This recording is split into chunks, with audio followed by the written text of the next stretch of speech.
Контрадикторни ставови и збунувачки изјави на двајцата владини министри Ангјушев и Николовски по прашањето кое ги загрижува земјоделците. Дали евентуалната промена на името на државата нужно ќе ја наметне потребата од ребрендирање на македонските производи наменети за извоз. Првиот вице-премиерот за економски прашања Кочо Ангјушев тврди дека нема потреба од ребрендирање.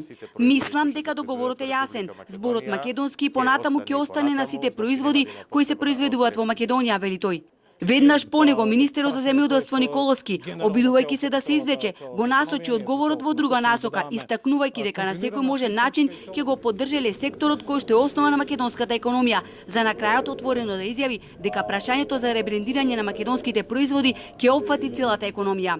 Ќе следиме, тоа е прашање кое што генерално ќе опфати целата економија. Ние сме целосно насочени да даваме континуирана, системска и целосна поддршка на земјоделците и нашиот фокус, како што гледате, буквално се нови мерки и политики кои што ќе дадат раст во земјоделството. Представникот на Европската комисија, генералниот директор за земјоделство Грко Тасос Ханиотис, иако на Министерската конференција за земјоделство пред шефовите на делегации од Југоисточна Европа зборуваше токму и за едината на заедничката земјоделска политика и политиката за рурален развој на Европската унија, сепак не сакаше директно да го искаже својот став.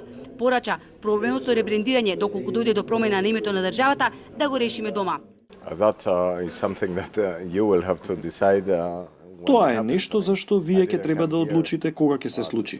Не дојдов за да дискутирам за конкретни политички прашања и не е тоа во мој домен. Тоа зависи од вас.